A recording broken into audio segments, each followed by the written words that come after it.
Japaniversary. And every year, expats that have been living in Japan, the longer you live here, the more important your Japaniversary is. And in the middle of July, I hit my 24th year in Japan, which is pretty incredible. I still can't believe it. It seems like yesterday I arrived here. And then when I look at all the things that I've done, it seems like a really long time ago. But in this episode, I just wanted to do a question and answer. This is Only in Japan Go. This is an all live streaming channel. I also have an edited channel called Only in Japan by John Daub. That's only in youtube.com/JOHNDAUB. If you want edited content, that's where you'll find it all. Excuse me. I'll be going to Hokkaido in about 18 hours to go on a motorcycle adventure, a Kickstarter with my friend Peter, and we're going to be going around Hokkaido for about 10 days with this crowdfunding campaign, which is totally awesome. I'm pretty stoked, but I'm super busy right now, and I thought this would be a great time just to kind of take a step back and take some of your questions about Japan, about the channel, about anything. For the next 30 minutes or so. I'll try to put a chapter playlist so that you can hit each question, and I'll do my very best to try to answer as many as we can. A quick question from Ram. What's the status of the insert tech firms in Japan? I have no idea. John, hi from Malaysia. Want to ask, is Japan open for tourism now? Akira, that's a good question, and I don't really have a good answer. Tourism for tourists, if your only purpose is to come here for tourism, the answer is actually no. I would say there's package tours that you can go to, but you need a visa. Every country needs a visa to enter Japan. Even the United States, even the Netherlands, countries that had really strong partnerships with Japan that were visa free, you need a visa now. And I'm guessing that this will stop probably in the fall, but I've been wrong before, and it's just really hard to predict the future. I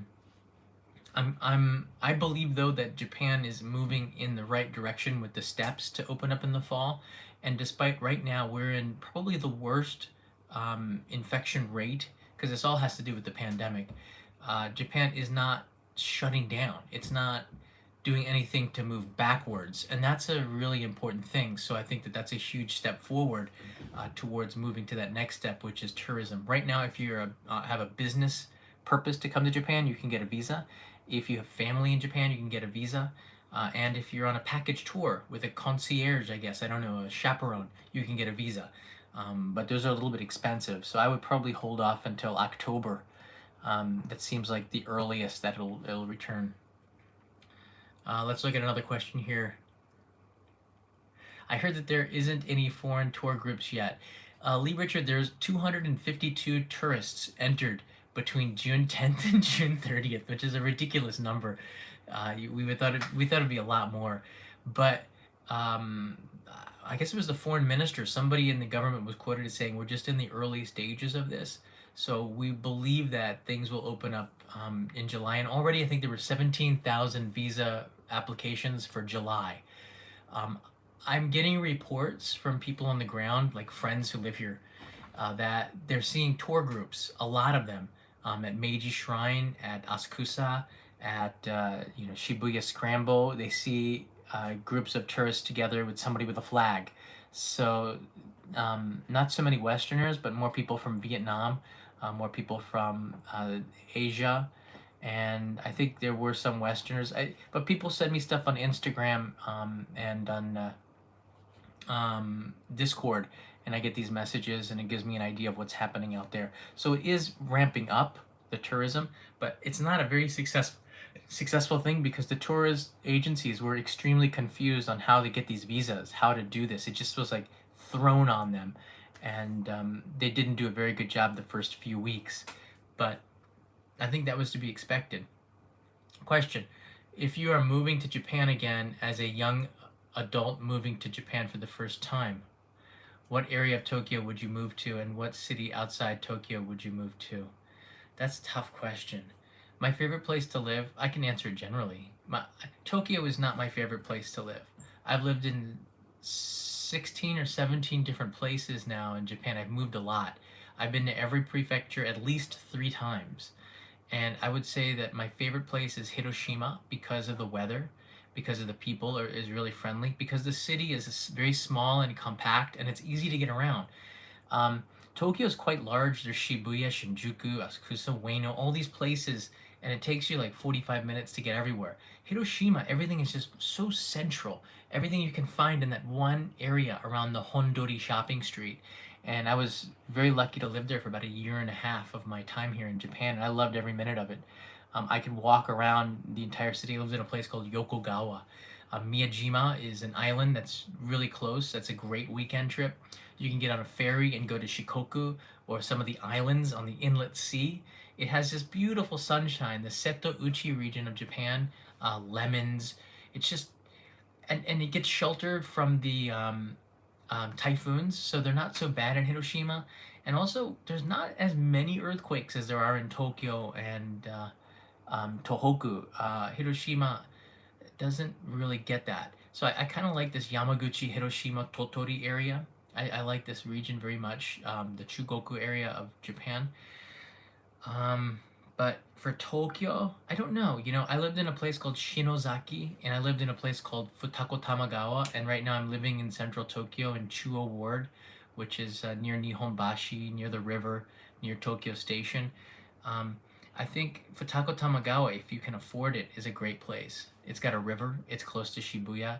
I think if you're a first timer, this area of Setagaya is pretty interesting. It's got a lot of cliquish restaurants, but it's expensive. Um, so there's trade-offs to no matter where you live in Tokyo. It's a good question. Will you ever go to the Studio Ghibli Museum? As far as I know, it was closed because of COVID. I went there once. I didn't really think it was that great. I think it was cool as if you're a big fan of Ghibli, but I think that if you have a waiting list, it's a little bit expensive. I don't know. I would prefer to go to the park. Kashira Park. There's a zoo there. I kind of like walking around Kichijoji instead of going to the Ghibli Museum. I'm a fan of the Ghibli movies, but I didn't really think the museum was that great. Do you see yourself? These are good questions. Did you see yourself staying in Japan for so long and starting a family? No. This is for Lamborghini 07. Um, I came here year by year, and I didn't know if I would stay. When I came in '98, I was teaching children English. Um, I was actually really bad at that job. I was lazy. We had it. It's Kanai's leaving for job now. Leo's asleep. I was lazy my first 6 months. I didn't know how to teach. I came in an emergency situation. The teacher was fired before me, and they threw me into it, and I felt pretty unprepared. But I got a ribbing from the trainer who trains the teachers, and he was upset, but he also understood. So, and I understood too because I wanted to do a better job. So he brought me back. The headquarters was Okayama. I was living in Okazaki near Nagoya, and I became a really good teacher from being a bad one. I learned all the bad stuff first, and then I became a really good one because I could understand the mistakes I was making, and I stayed with that company for about 7 years. Um, so I'm not sure. I'm just a different person then than I am now. I even forgot the question.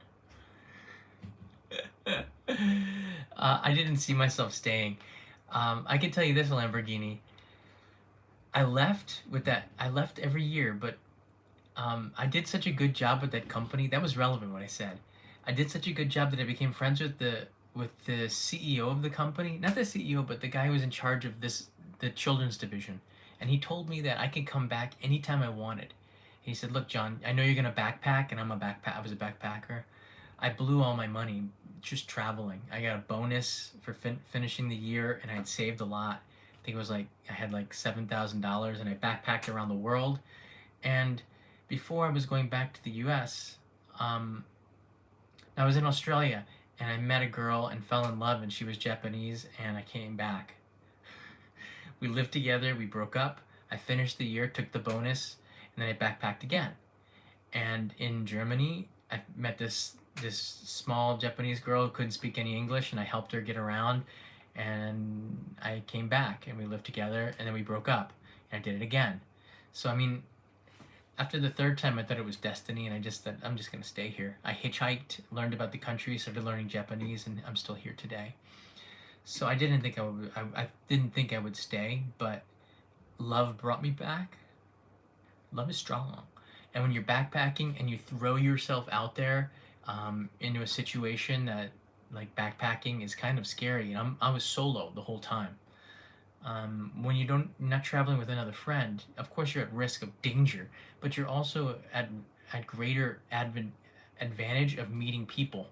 And I have so many friends who live around the world from that experience, and I'm the guy in Japan, so a lot of them came to visit me, which was pretty cool.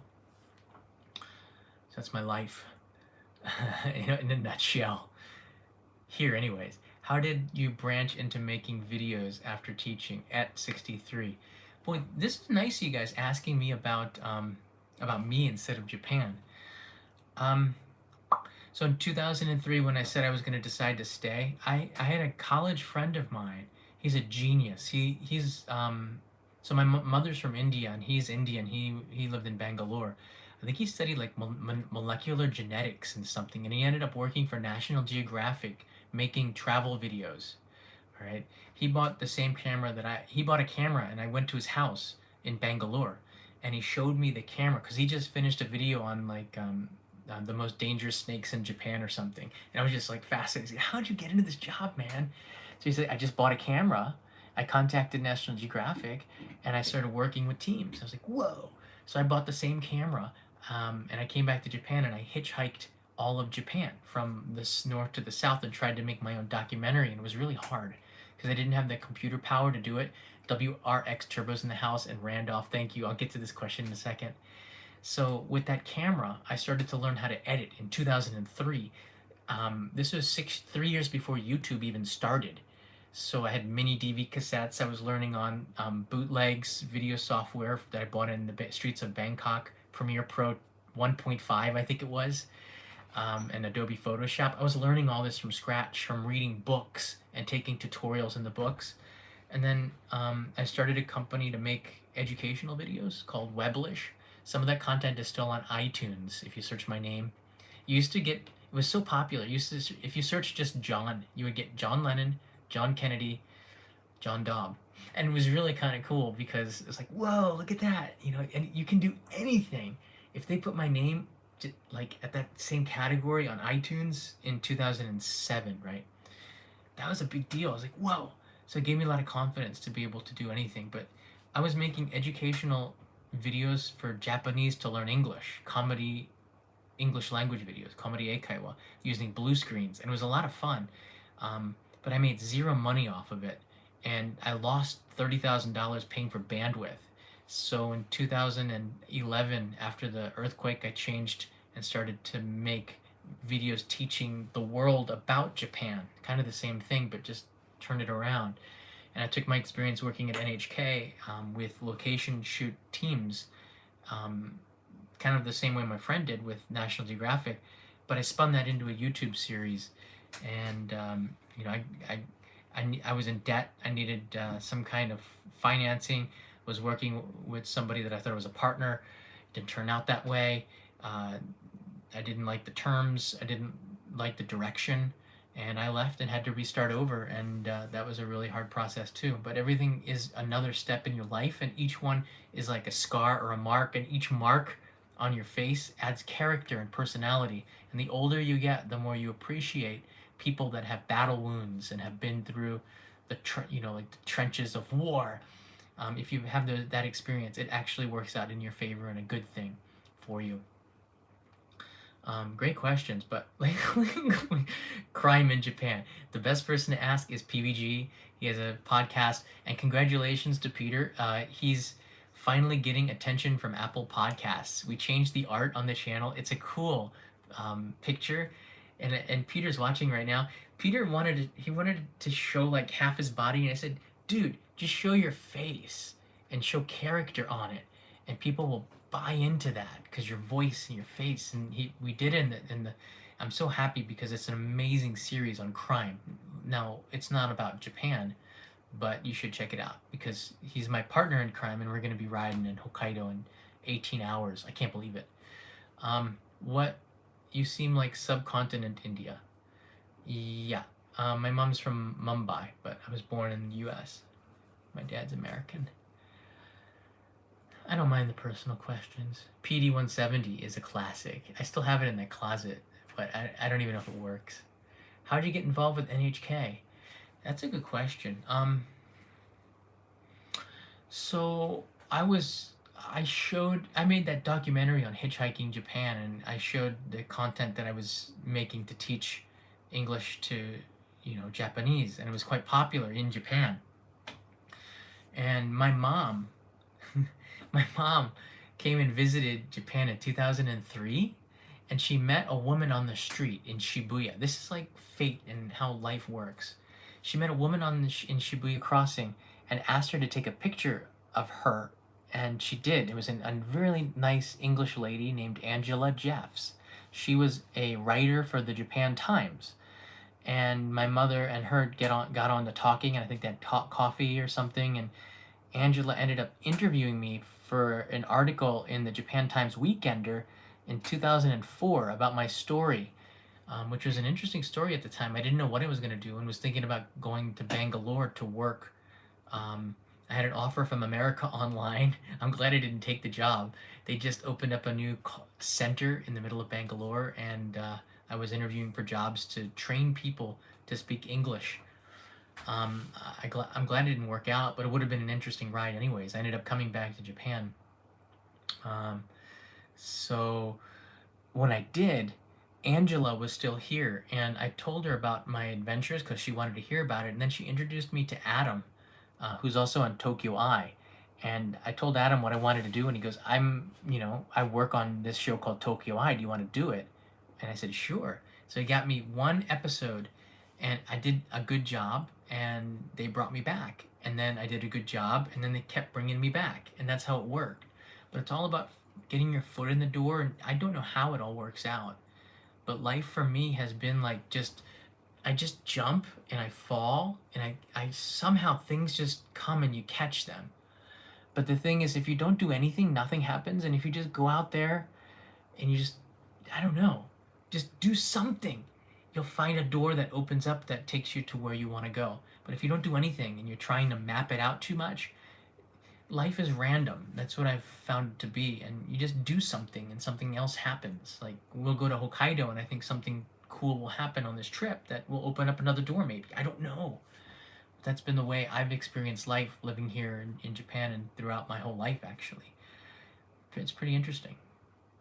Philosopher. No, I'm just a little bit older and grayer. Where can I find photography models for practicing photography? I don't know. I'm not a photographer. What is your favorite Shinkansen? Probably the Tohoku Shinkansen. I like the colors. One question writes in Leo. I like the name. Will you cover areas that you have done in the past, like Harajuku? I think, you know, if I do cover places that I did in the past, it's going to be from a new angle. I see a lot of YouTubers will go on hit these topics straight on, but I like to find another way in to do it. And if I can find that and find a compelling story, then I'll invest time. Each episode I make takes a lot of time, so when you invest time to make one, you really want it to be a good story. So that's why I like to hit home runs instead of singles, I guess you could say. It's really popular to produce as much content as you can, but I always thought if the content's not good, it doesn't really matter. Like, let's just make a bunch of stuff and see what sticks against the wall. I like to just put my love and time into it and create something that's just really, really delicious that people want to eat, instead of just creating a bunch of stuff that might get people to click but not watch to the end. Whereas when I make an edited video, the retention time to watching to the end is really high. So that's why the videos do quite well. People click and people watch to the end, and that's sort of how YouTube works, and the algorithms recognize that and the channel can succeed. But you do have to have topics that people want to click on it, but when they do they keep watching. So I kind of like to focus on that. What do you expect the most from Hokkaido? I expect to have fun, but I expect to learn about Hokkaido in a new way, see things that I haven't seen before, and experience it in like on a motorcycle, which I've never done, and in an RV, which I've never done, and the mode of transportation makes a big difference. Makes a big difference. I have no plans to come to India, but I I probably will soon. Just it's not the best time to be traveling anywhere.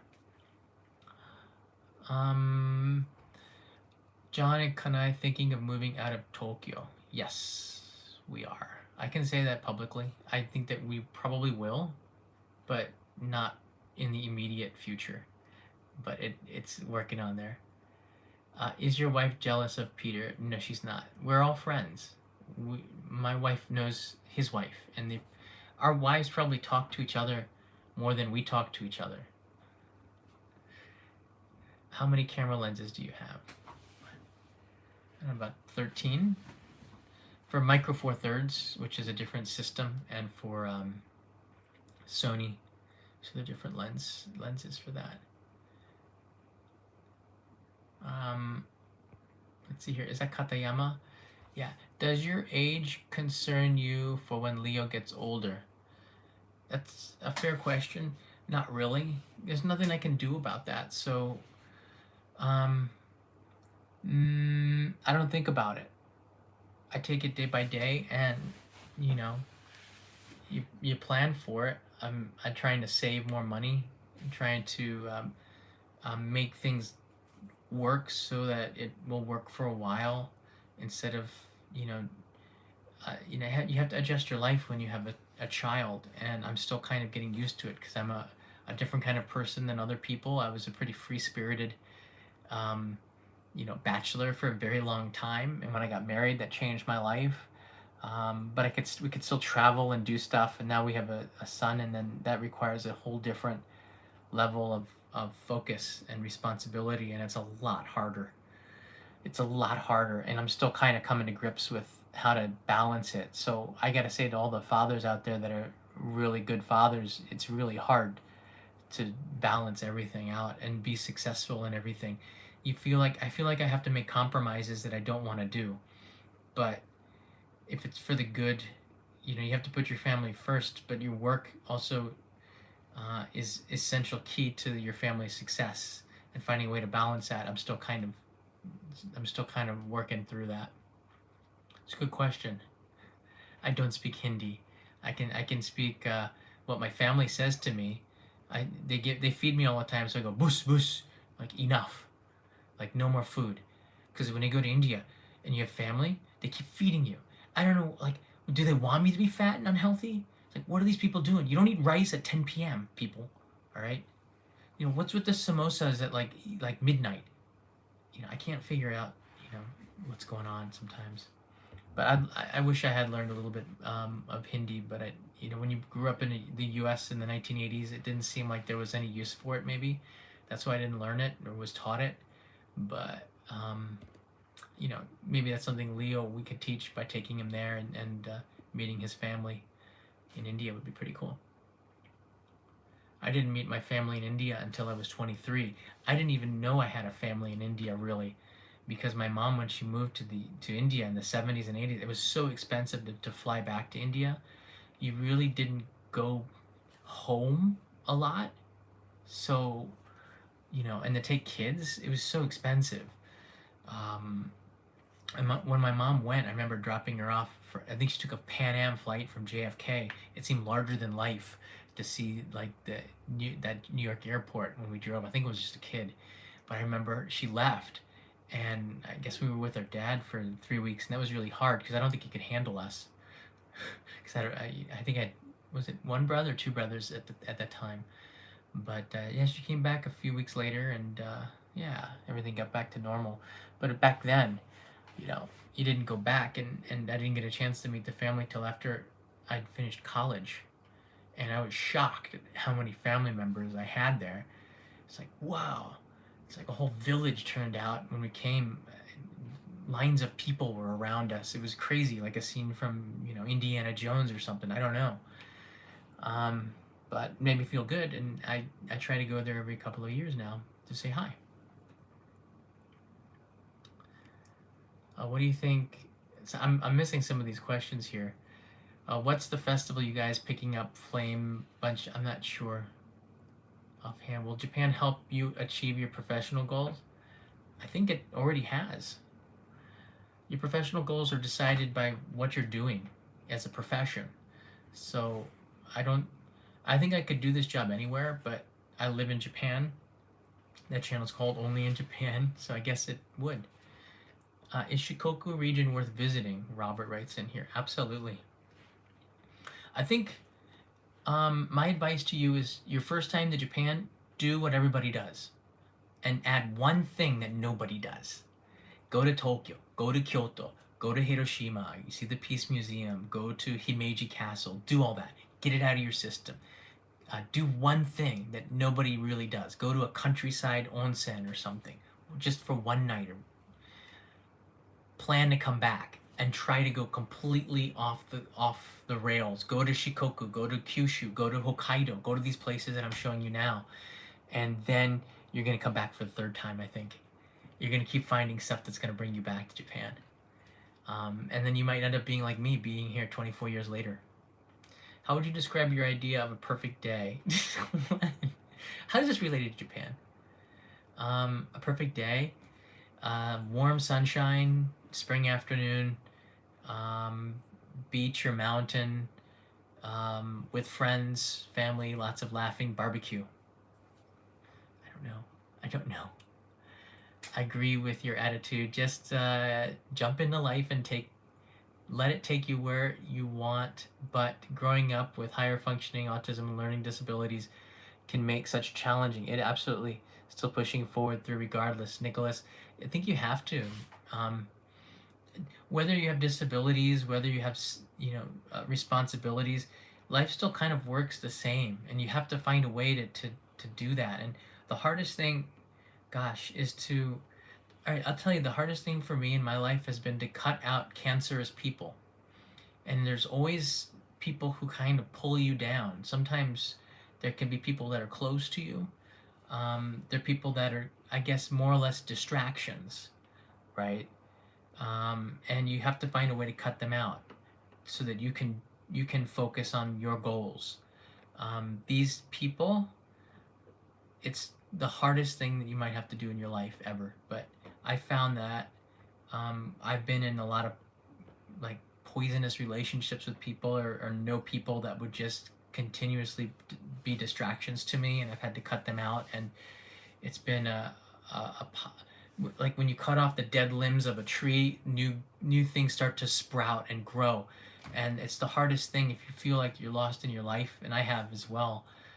You just have to cut off some things that aren't working for you, people, habits, things, and new things start to grow. But you can't surround yourself with cancerous people that are distractions. I just found that to be something that I guess I have in common with a lot of the people that are doing really great things in their lives. They don't have a lot of distractions. Zamzam, do you think it's a bad idea to travel around Japan without much planning? No, I think that's great. I think it's more difficult if you don't speak Japanese. It'd be more difficult with planning if you didn't speak Japanese too. But I think it might be good to plan the first 3 or 4 days, and then just the only caveat here is when you visit. If you visit at a high season, it might be hard to find hotels. But I always found like you could probably, if you're off of the reservation, and I mean this like off of the tourist route, you can always find accommodations. But if you're going to try to go to Kyoto during the autumn season when the leaves change, it's going to be really hard to find a hotel unless you've planned. So that's just something to think about. When I hitchhiked, I didn't plan anything. I had a tent, and if I couldn't find accommodations, I slept in the tent. If it rained, it rained. You can find a bath in Japan anywhere. There's a sento or an onsen bath, so you're always clean. You don't have to worry about that. There's a restaurant everywhere in Japan, convenience stores, vending machines. So you don't have to live your life planned out, mapped out. There's freedom to it if that's what you're looking for. And that's what I've always found. Is that Michael? See, Michael Sasano's here. Hi, John. So happy to catch your live stream. Missed you the last two, but thank goodness for the replay. Hey, looking forward to your bike stream adventure. Yeah, we'll be live streaming probably from the airport. we're gonna be too excited to hold that in. I can't believe we're like 18 hours away or something. Hey John, do you think it's a bad idea to travel Japan without much plan? Okay, I answered that one. Is Kanai still teaching ballet? She is. She's so Leo started to goes to a place called, in Japan they have hoikuen, which is like a daycare or a nursery school, I guess. But because of this seventh wave, and we don't want to get sick before the trip, I'm going to Hokkaido because we have a lot riding on it because we have backers and we have a whole project. Leo is home with us, so it's been really hard to do anything. But we think next week he'll have to go back because we just can't do anything. Kanai's made some concessions and stopped teaching for some classes, and I've made some concessions where she can teach and I have to stay home and I can't edit. And it's been really a challenging couple of weeks.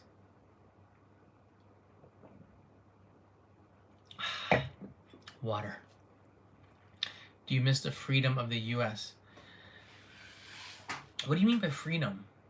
I think if you asked people, Americans who live in Japan might have more freedom. It feels that way. Because we don't have the same we don't feel the societal rules that the Japanese feel. We just get the best of both worlds. We can't vote and stuff like that, but it does seem like, I don't know. It's pretty convenient culture to live in here in Japan, but the longer you stay, the more you start to feel those societal rules. But I think you can find a way to cope with them and try to balance everything out. It just is something that's taken me a lot of time. The more I get involved with my community, the more socially bound I feel to Japan, and that's hard. That's really hard. Wow, these are great questions. Hey, Ade, welcome, new traveler. Thank you so much. Japan does smell pretty clean, except on trash day, which is today. We took out the trash, so we're all good. One time in a live stream, I heard the trash truck coming. I had to stop and run outside, and I had to chase the trash truck down, or else Kanai would kill me if I didn't take the trash out in time. But today we're okay. I enjoy seeing you hanging out with PVG. I like the fact that you guys know his name is PVG and not Peter Von Gom. I can't wait to see the trip videos. People call him PVG. Is there a reason why Japan isn't completely open yet? Just communal fear?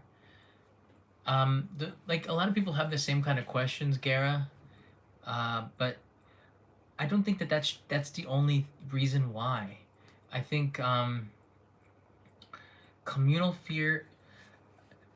There is a fear for the older people, and there's a fear that in Japan after World War II, just the way the pacifist constitution is, and maybe not so much these days, but Japan wanted to preserve every life. Like every life is pretty valuable, so they don't want any loss of life if they can do it. I think we're seeing like this. Maybe I don't know what China's zero COVID policy is, but in Japan it's very very similar. Like any loss of life is a big deal here.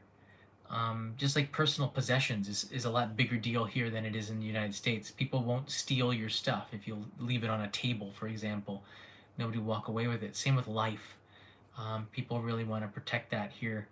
And I think they see it as a risk to the older people, and now it's more like shogunai, can't be helped. So what I've seen over the last couple of weeks is that things are pretty bad here, but life isn't stopping anymore. Even the Japanese here, they're not getting tested. There's a lot of things I can talk about this. Not all of it is positive here, but people have moved on now. A lot of people are wearing less masks despite the fact that the situation is worse. It's not the same as in the U.S., but it's starting to get more normal. Just we have a really tough, I think, month ahead of us before we get back to there. So it's a tough question. Japan has its own way to deal with stuff, and people are never going to understand it because it's Japan. It's as simple as that. Japan has a Japanese solution for it, just like the U.S. has a U.S. solution.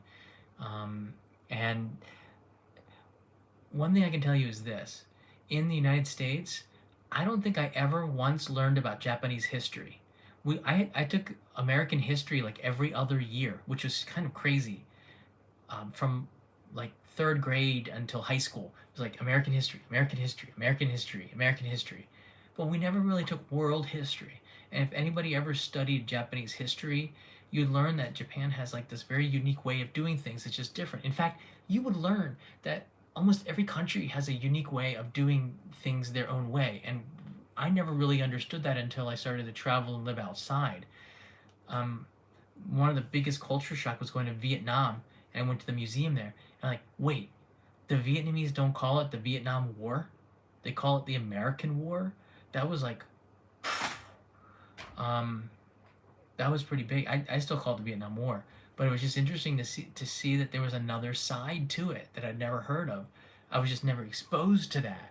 No teacher ever been to Vietnam. Now I guess it's a little travels a little bit more, but back in the 80s and 90s, like nobody really left to go to Vietnam as a tourist back then, and my teachers never explained that.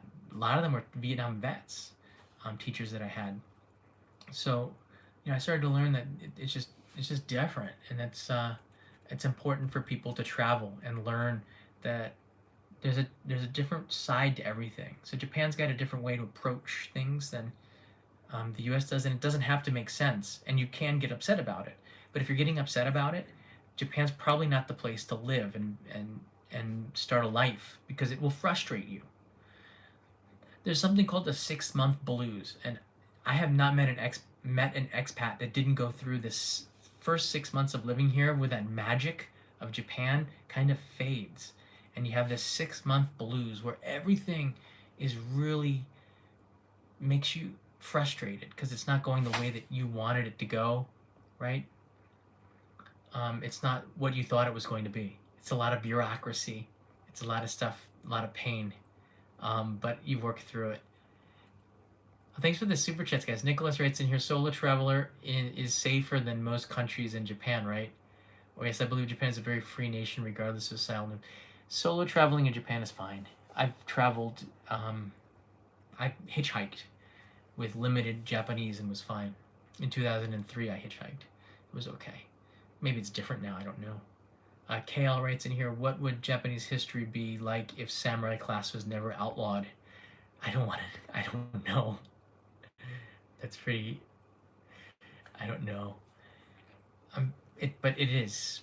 It'd be just different. It would be like, feudal. The Meiji Restoration was pretty much needed, I think. Amhad Youssef writes in here, can you still get in with a tour guide? I think you can. You have to find it though. If you go with a Japanese citizen, can they register or count you as a guide? I think it has to be a certified guide. So they'd have to be JNTO certified. Japan National Tourism Organization has an exam. So you need to pass that test. So it can't just be anybody. Although, who knows? I don't know even at this stage if that's possible. But maybe. It's something that you have to ask the consulate, and maybe you can get away with stuff, but usually it has to be a registered guide.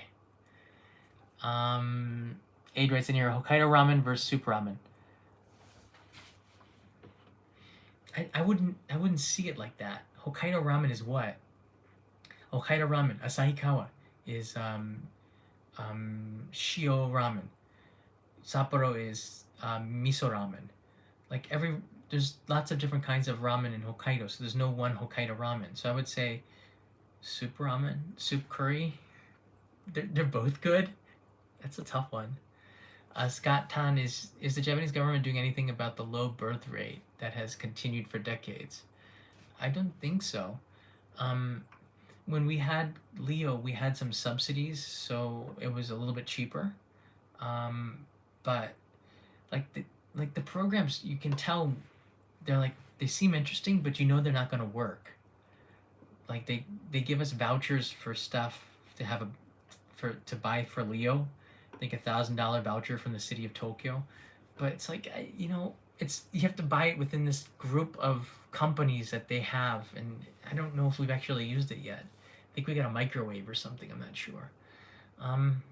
They haven't made life easy enough to have kids, because when you have kids, you have to get you have to put them through school, which is all these ridiculous costs. There's juku. You gotta take your kid to a second school to study what they didn't learn in school. Like there's so many things that make no sense. So when you add up the costs of having a kid, it's probably twice as much than in the United States. So can you blame the Japanese for not wanting to have kids and instead kind of enjoy their life a little bit more? I think this is something that Japan has, it's a societal issue. The costs of having kids for young people, when you look at it as a parent, you have one kid and you're like, that's it. I know so many people that have one kid, and very few have more than two. And they need to change that. My history teacher at Tracy High School taught us a decent amount on Japanese history. Good. Tracy is in Central California. I think California has a little bit more Japanese culture and history as a state, anyways, than in the East Coast where I grew up, because we're so much closer to Europe. California might be close to Asia, so you might get a little bit different. But that's really good to hear. I studied back in the 80s, so we had a different education back then. Ahmad writes in here, is there anywhere I can call to get exact details on traveling to Japan? I would check JNTO, the Japan National Tourism Organization website. You can go on Twitter, and there's organizations on there that have at marks that you can contact. There's other JTB, Japan Tourism Bureau, has an office in New York. I used to get my flights through them, so that would be a place to call. jtbusa.com, I think it is. Those are just places to start, but then they'll point you in the right direction, I think. HIS is another tourist company that has, I believe, has an office in New York. To be honest, I don't even know. I tried searching for the tours. I know how complicated it is because I can't find them. Smaller tourist companies also are a little bit risky. I always would have fear that they might be taking the money. I don't know. They're not reputable, but you can try contacting them, and if anything, they might point you in the right direction. The challenge, though, is that you have to get a visa, and it's that tour company that will take your passport to get that visa. That's the key to all of it. Without that, you can't go. So you have to trust somebody to do that process for you. Sandrock writes in here, has American residency increased? Is it easier for Americans to move there? I think so. That's a good question. That wasn't the right way. That's a good question, but there's lots of things have changed a little bit for Americans that move here. There's more, I don't know. It's just harder than it was back in 1998. I think for some countries under the age of 30, the work holiday visa is a really good deal. I think Canadians have it, the Dutch have it. There might be a few other nationalities, maybe the Germans have it, I'm not sure. The Australians probably. That's a great way to come to Japan and set up if you do visit Japan and you like it and you think you want to move here. Almost everybody comes here as an English teacher. You do a year as an English teacher. And when you take a job in Japan, let me just give you this advice. Even if it's a job that you didn't really want to do, you just wanted to travel here, do it better than anybody else can do it. And this will open up doors and set you up for a life in Japan. If you just do a half-assed job, no one is ever going to want to help you because it's so easy to see that you're a loser. I say this because when you watch the way that the Japanese work here, they're just so competent and so good at what they do. They try to be the best at it. When I filmed in Ueno Station, the team that cleans the station, they clean the toilets, they clean the trains, they clean the floors, they take out the trash, they do the recycling, and they try to do it the best that they can do it. They try to do it better than anyone else can do it.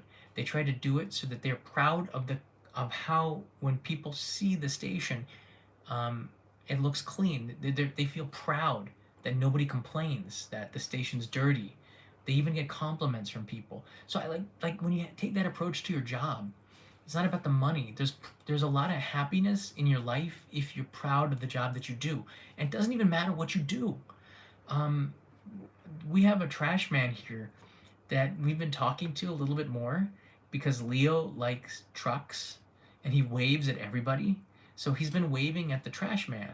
And the trash man, he's not always just in front of our house. We see him all around our neighborhood.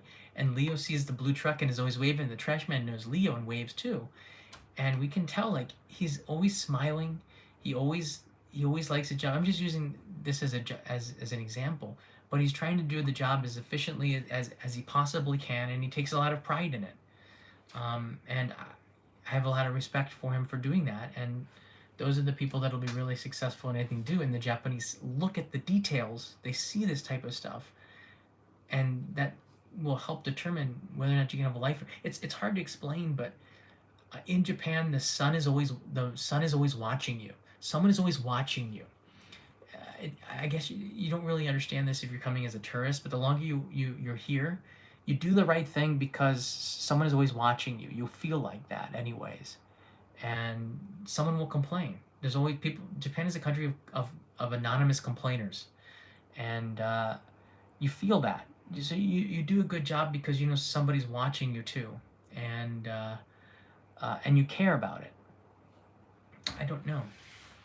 Like, I wear the masks. Not I don't want to wear a mask. After 2 weeks in the U.S., it was like, this is great not having to wear a mask.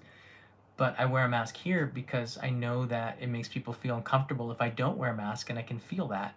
And I do it because it's not a big deal to me. Not because I want to, but because it's just easier. I know that makes a lot of sense. Are you guys planning to have another baby soon? Lily, I don't know. That's my wife. Great to see you live again. Been watching you since I caught you visiting my home in Oita. Oh wow, that was a while ago. Yeah, Monkey Park up there.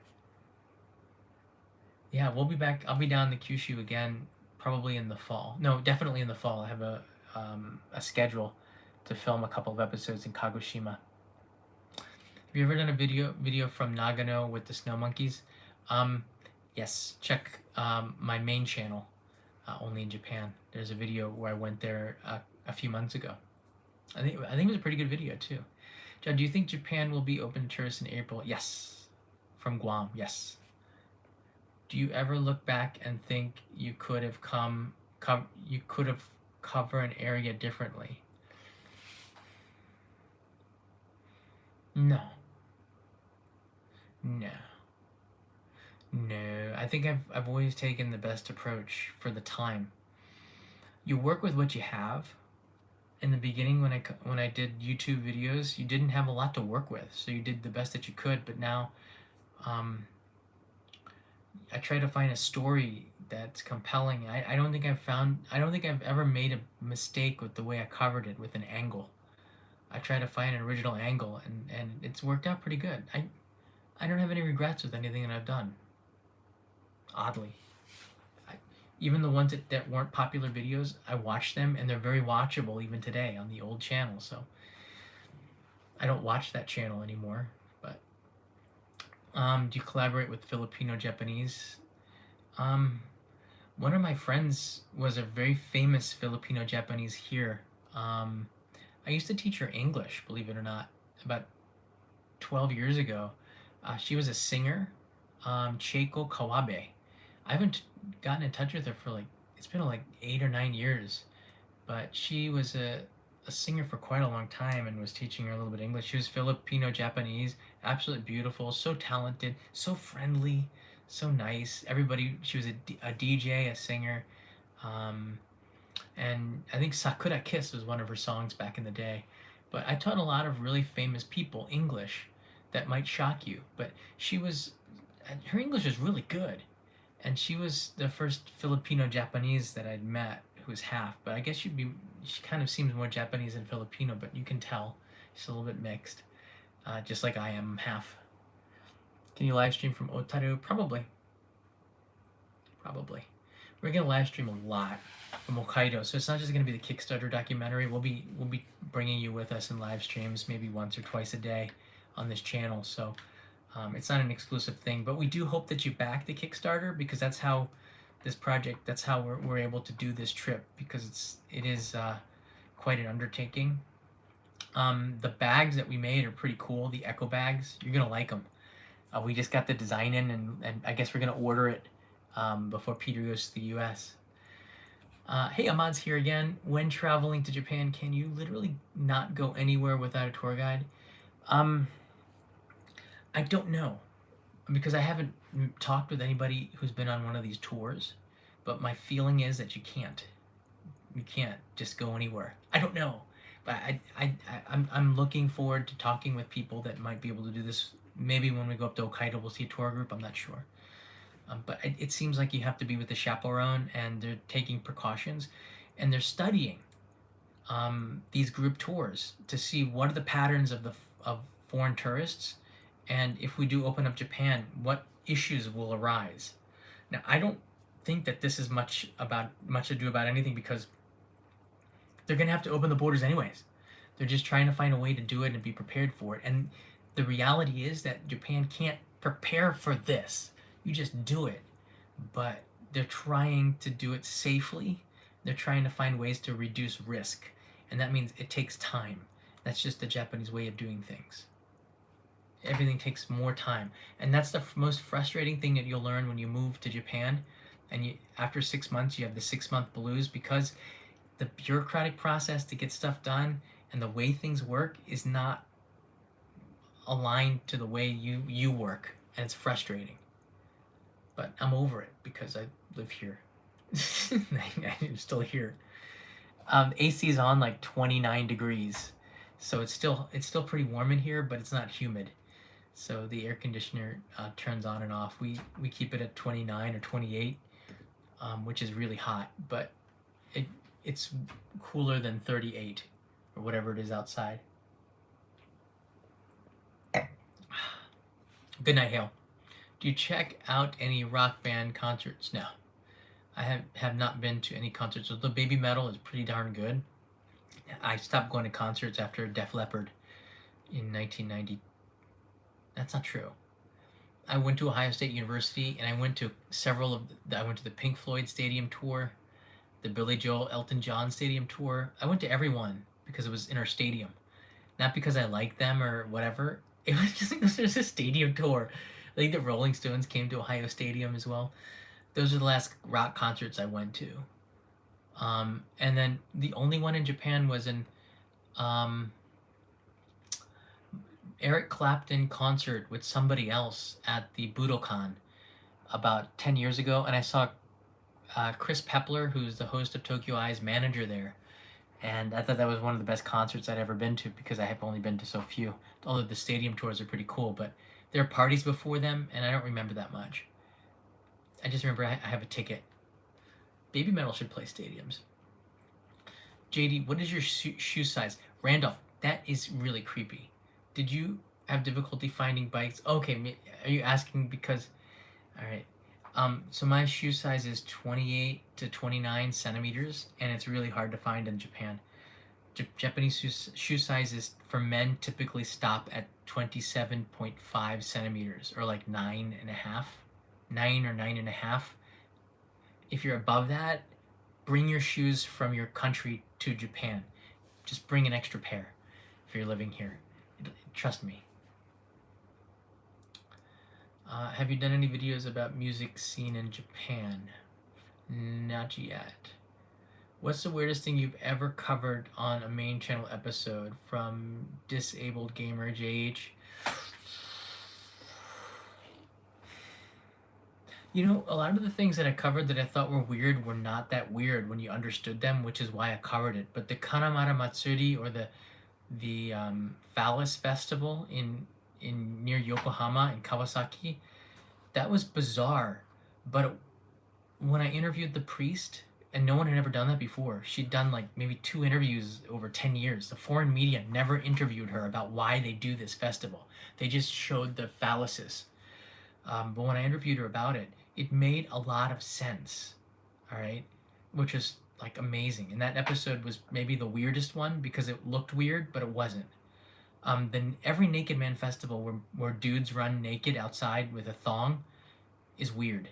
All right, but it's awesome weird because they do that. You can watch all you want, but being in a group of dudes with thongs, there's like this feeling of community, and you're one of them. You are a strange dude running in a thong. I've done maybe 4 or 5 of them, and it's a good feeling. There's like this feeling of brotherhood that, you know, I guess like a fraternity or something that you have at those festivals. Everybody's slapping everybody on the back. We're all drinking. We're all laughing. Doesn't matter if you're a stranger. You're there at the moment. And I love that about Japan too. It's just like at these festivals, if you put yourself out there, and if you are living in Japan, it's kind of frustrating. Get involved in your community. Take part in the festivals. Learn. Just go, and you'll find people are really friendly at these times. In everyday life, maybe not so much, but at the festivals, there's like this feeling of really warm brotherhood. I love it. So I probably will do another Naked Man festival, but those were always pretty weird. Have you been to any Japanese stand-up comedian shows? Um, I'm dying to go to the Pirates of Tokyo Bay have a comedy, and they're a bilingual group, and they're pretty funny. I've got a lot of friends in that group too, so I'd love to see Pirates of Tokyo Bay, but I've never seen any rakugo or any kind of Japanese comedians. There's a different sense, you know. As an American, I think we had slapstick. I grew up with the Three Stooges, Bugs Bunny, Roadrunner. You know, we had a different sense of humor than the Japanese, but I think I don't know. I don't get into it the same way with my wife. Peter and I, we talked about this too. Our wives have much different taste in entertainment than we do. It's just true. It's cool, but totally different. Totally different. Carrie, thanks for reminding everybody to hit the like button. Thank you. How are the bees in the summer? Um, that's funny that you brought that up because I'm actually editing. Do I have it here? I'm actually editing the Yubari Melon video, and I'm gonna have to stop this really soon because I want to finish this video before I go to Hokkaido tomorrow. Gosh, if I don't finish it, it's gonna be really bad. Um, Bees are a very important part of the melon process or the cantaloupe process because they have to pollinate the flowers in order to make the melons. So I'm editing with a lot. Bees are fine here. I haven't had any issues with it. I've never been stung by a bee in Japan. So, and I've been out there. Um, Mosquitoes can be an issue. So probably, it's the thing is, if you are traveling, just wear pants sometimes if you're hiking, even if it's really hot, because I think that there's a lot of mosquitoes and nasty bugs out there. And somebody asked me about if they needed a Japanese encephalitis shot because it has Japanese in it. And the answer is I don't think so, because I don't think the Japanese have Japanese encephalitis vaccination shots. But it doesn't hurt to get it. So you can get a Japanese encephalitis shot. If you're going off the beaten track, maybe it's cool. But for the most part, I would say, there you go. I would say no, because if you're traveling in the cities and stuff, there's no problems. We had dengue fever once, and they tapped that down in Yoyogi Park, wiped out. I haven't seen dengue fever for a long time. Probably those festivals, like the Cambodian or the Thai festival that they have. They probably brought something, and one of the mosquitoes got out. I don't know. Why are cantaloupes so expensive? $2 at my local Safeway, $40 in Japan. That's the episode that's coming, but I'll tell you this. They grow the cantaloupes they start it when it's cold outside. And I found this. Strawberries in the United States, and I'll use strawberries as an example. You grow them in the summer, whereas in Japan they grow them in the winter. And they do it in vinyl greenhouses where they can control the temperature. And the sugar content of fruit is much higher. You don't need to add any like sugar or anything to it. The flavor is just so much more explosive in Japanese fruits. I've never had a bad peach. I've never had I can't think of a time I had a bad melon or cantaloupe here, or a bad strawberry. I actually get blueberries at the Nagano store in Ginza. I've never had a sour blueberry. It's just like, I don't know how they do it, but I think I do. It's through temperature control. And the strawberries in the winter are grown in colder weather, so they grow slower, and the sugar content is so much more intense. It's so much higher. and they also look more better because they grow slower.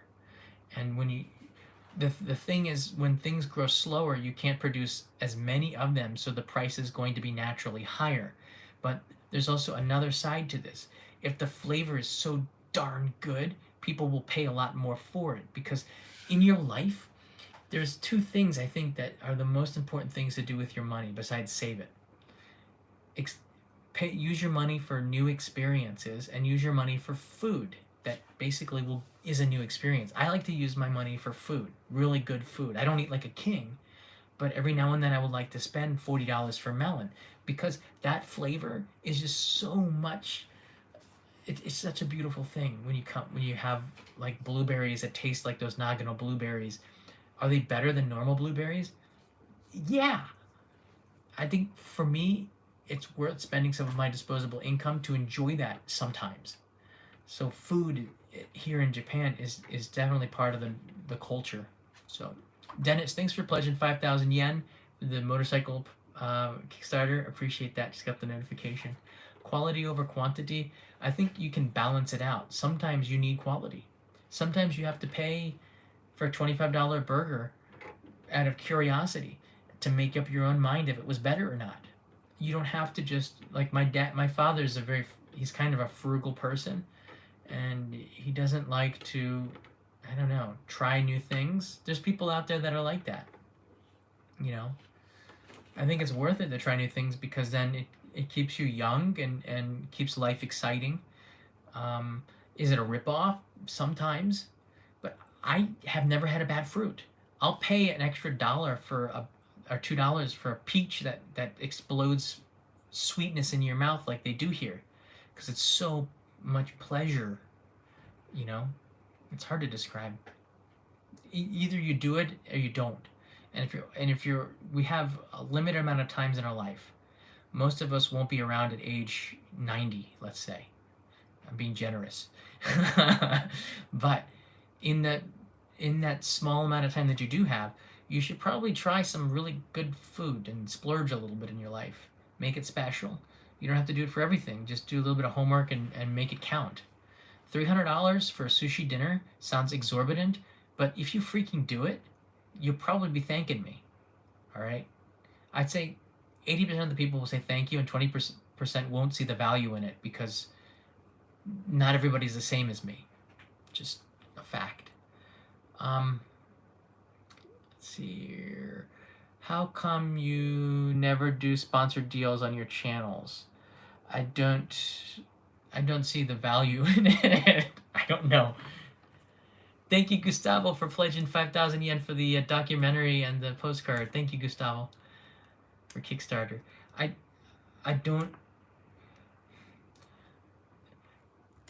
I know that I could probably make each one of those is like between $3,000 to $5,000 for those shout outs on main channel episodes. Okay, so if you do like a Audible, or you're probably making between $3,000 to $5,000.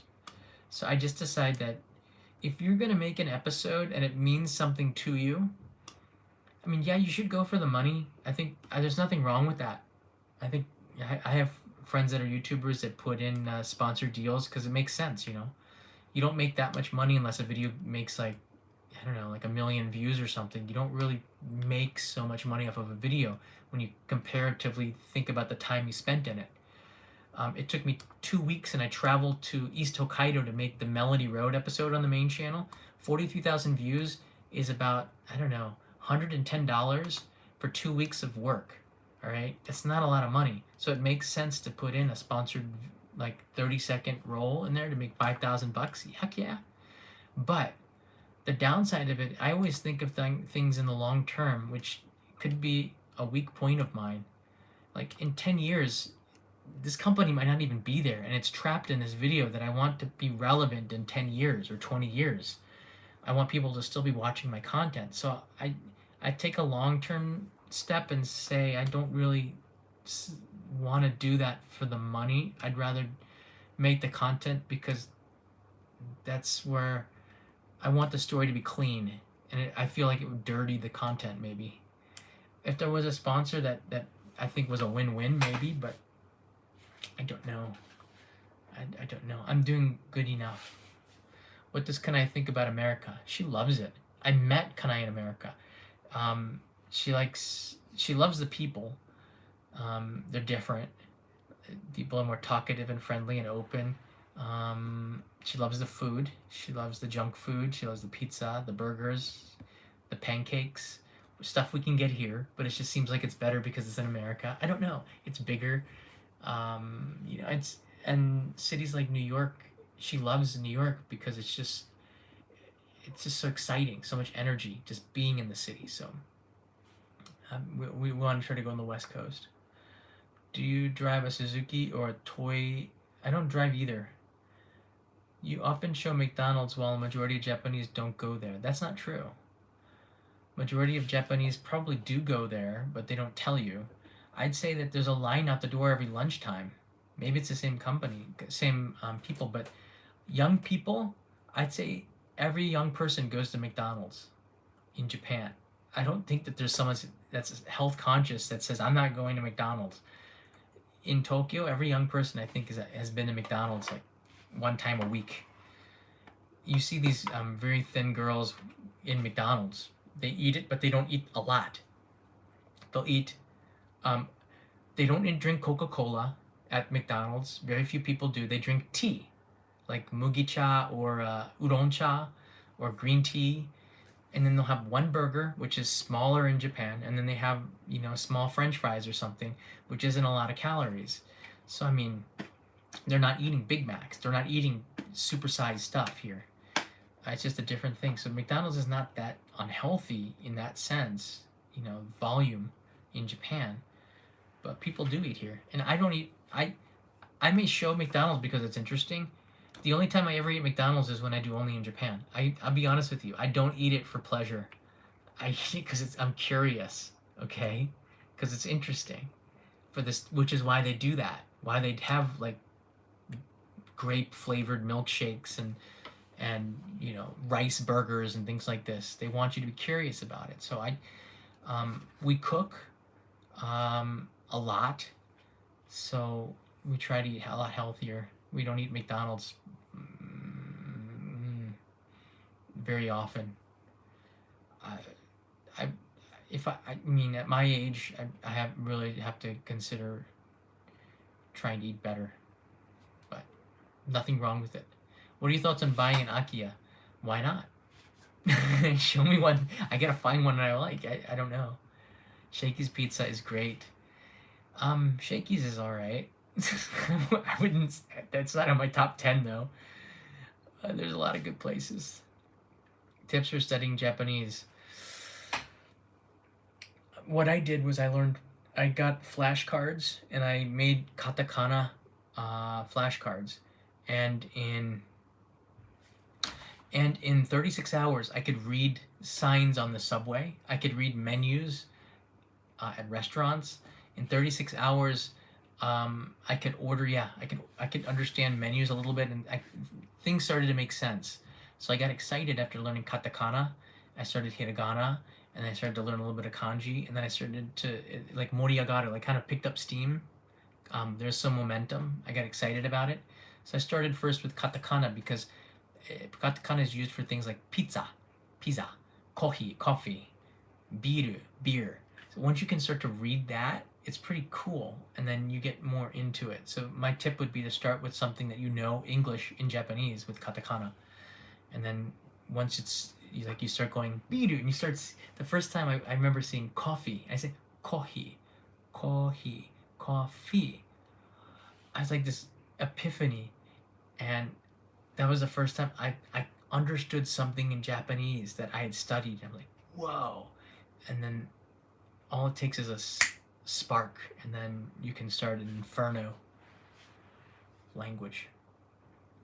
You can't watch that 2003 hitchhiking video because I used copyright music. I didn't know. Learning Japanese now is easier. I think so. It's easier because there's so many more assets. You can just watch YouTube. We didn't have that when I came here in '98. We had books. Probably it's going to be about finding a boyfriend or a girlfriend for most people. everyday life and then finding a boyfriend or a girlfriend, because not a lot of people will speak English, and you should learn a little bit of Japanese to communicate if you want a boyfriend or a girlfriend. So that's a big motivating factor. Yeah. Will you ever have another under the fridge hamster? Probably. We'll see. Probably Leo get. I'm afraid if we did get one now, Leo would just like squish it, not understand. But maybe in a year. All right, one or two more questions. This is crazy. I can take them all. I don't mind. Have you ever thought about producing a media like TikTok? I thought about it. I gotta focus on the main channel episodes and just getting that out. So, once I get that under handle, maybe I'll go back to Twitch. Twitch would be next, and then maybe TikTok. But probably you're gonna see some YouTube Shorts coming soon. And they'll be coming in a like once a week, I think. So we'll get those out. What law should people know about Japan? I don't know. If you're a good person, that's never been an issue. I don't think there's any laws that you probably don't know. Like there's social norms, like don't put your chopsticks in the rice, don't wear your shoes in the house, don't do some things, but you can do that by observing other people. So if you're an observant person, you'll never have a problem in any country. You just can observe what people are doing around you, and you just kind of fall in love, fall in step with everybody else. If you ever get lost, just follow the crowd. They're probably heading to the station. I was walking in Yokohama last week or 2 weeks ago. I couldn't use my Google map, so I just said, everyone's going in that direction. I followed them, was in the station. I made it. Just observing. Don't eat on the subways. Unless you're really hungry. They actually have food vending machines on the platform quite often. So, eat it, but be discreet. Don't. The thing with eating on public transportation is you probably shouldn't do it, but if you do, don't eat McDonald's. Don't eat anything that smells. Don't eat anything that's hot or messy. Eat stuff that I think they were selling sliced apples at a vending machine in Tokyo Station, and you could eat those on the subway, and it didn't offend anybody.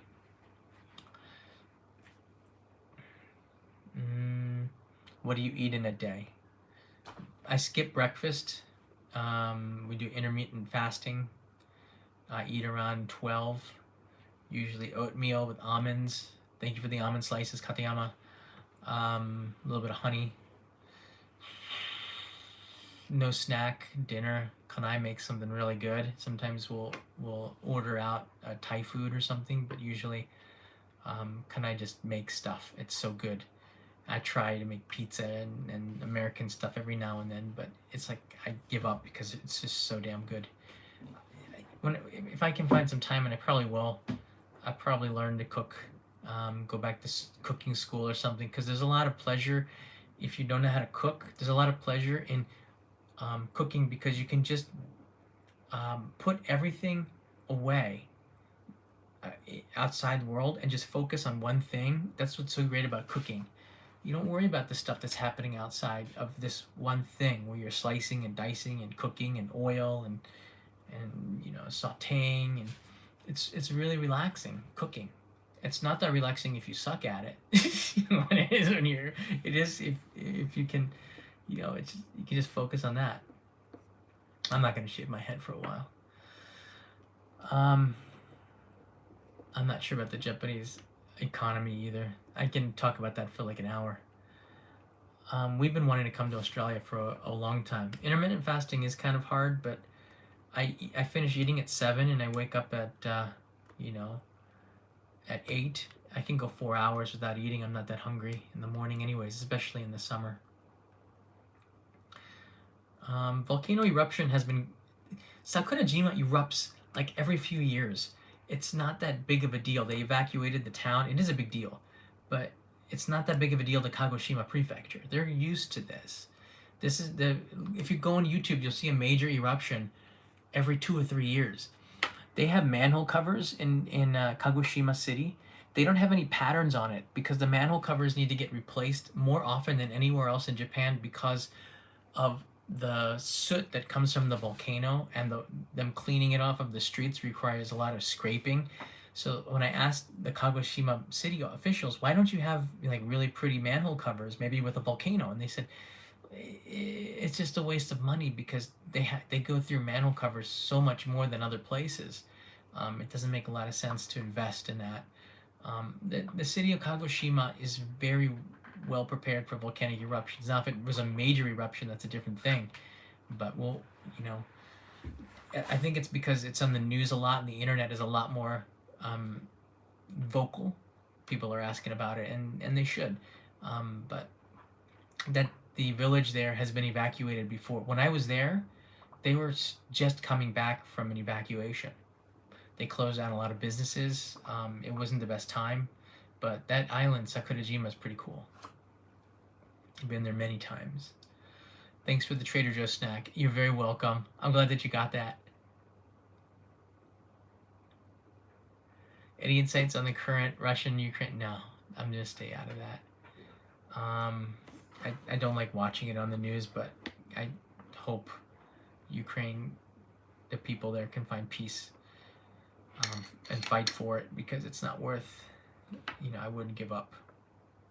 Freedom is, Braveheart, you fight for that.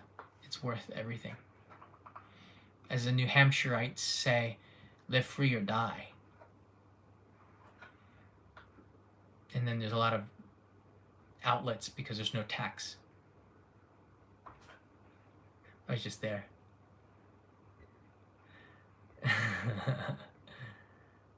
The yen will probably stay pretty high for a while. That's my thought, but I don't know how much longer. Japan doesn't want to intervene and raise the interest rates.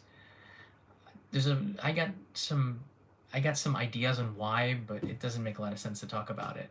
I think that Japan's monetary policy will continue as the status quo, and the Japanese dollar will be a lot stronger than the yen for a while longer. I keep my teeth white by brushing them and then getting a suntan, and then all you see are my eyes and my teeth in the summer. It's true. Brush your teeth 3 times a day. Hi from New Zealand. Hope we get to travel to Japan soon. I hope so too. Gosh, I'd love to get to New Zealand again as well. Haven't been there in a while. Alright guys, thanks so much for watching. This is a long one, but I appreciate it. It's kind of nice to say, hey, Saya's here. I just sent the box too. Box on the way. I'm glad that we can connect up. Again, this is kind of celebrating my Japan anniversary, 24 years in Japan, and next year will be 25 years, and I'm planning to do a very special main channel episode, edited video on this, looking back and seeing if I can find some of my old students. I was teaching a girl she was 1 year old, or just turned 1, when I came here in 1998, and I'm searching for her because now she's going to be 25 years old, and I have pictures of her when I'm holding her when she's 1. I've been in Japan that freaking long that I have students that were just born and now they got like families that are the same age as mine. So her kid is probably the same age as Leo's kid, because I heard a rumor that she had a kid. She's 25, and I had a kid and I'm like double her age. That's freaky that my kid will be playing with a girl that I was carrying like this and teaching her English 24 years ago. But that is life. Life does not go in a pattern. I had a friend who worked at Google. I think he was one of the designers for Chrome. I don't know. He was, I don't know, kind of a very weird guy. But he told me that there was, when I started dating Kanai, he told me that it was wrong because he had this equation. I'm only what, 12 years older? It's not a big deal when you're, as old as we are now. But he had this equation, and he said that you can only date girls that fit in this math equation, or else it's creepy. I'm like, what are you talking about? It's like life doesn't follow any kind of a pattern. It is the most random thing in the world. Did you ever see Jurassic Park? It's random. It's chaos. All right? And if you try to put it in a box and you try to control life, nothing ever happens. It's when you break out and you just fall and you just do something. Something happens. Do something good, and then you won't get arrested. But if you don't do anything, nothing happens. You try to put yourself in a box and date girls only in this equation. Like, what kind of a freak show are you?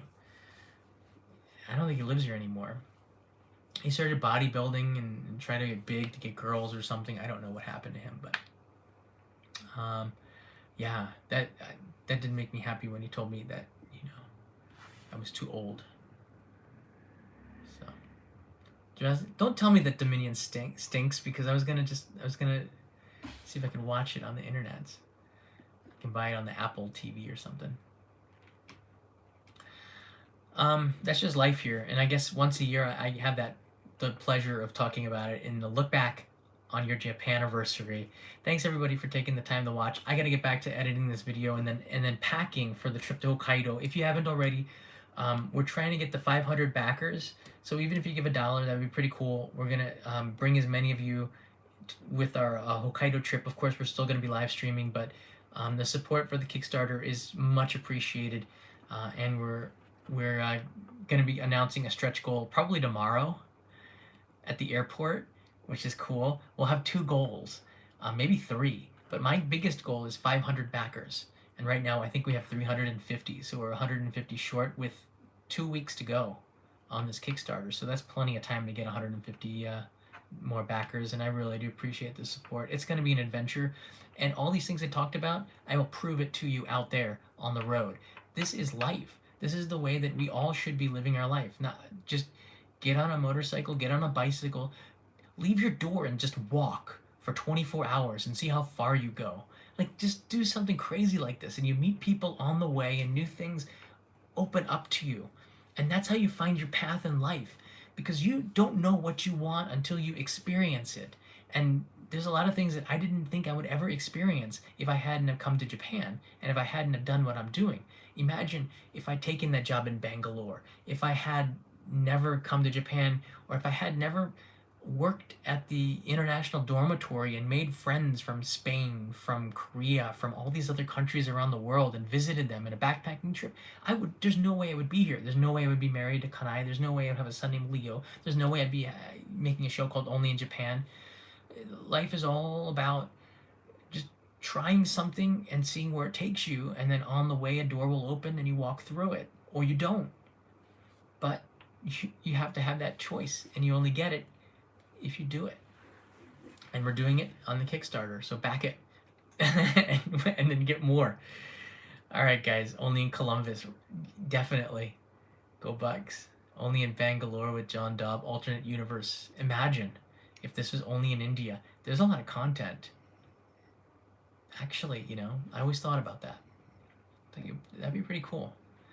All right, everybody, have a good day, have a good night. I'll see you tomorrow, probably at the airport with Peter as we pack. And I try my very best to get this melon video out. I want it to be perfect, but I'm running out of time. So take care, and thank you. Look at my screensaver. Look, I just feel like I gotta show you something different. Ooh. Bye, everybody.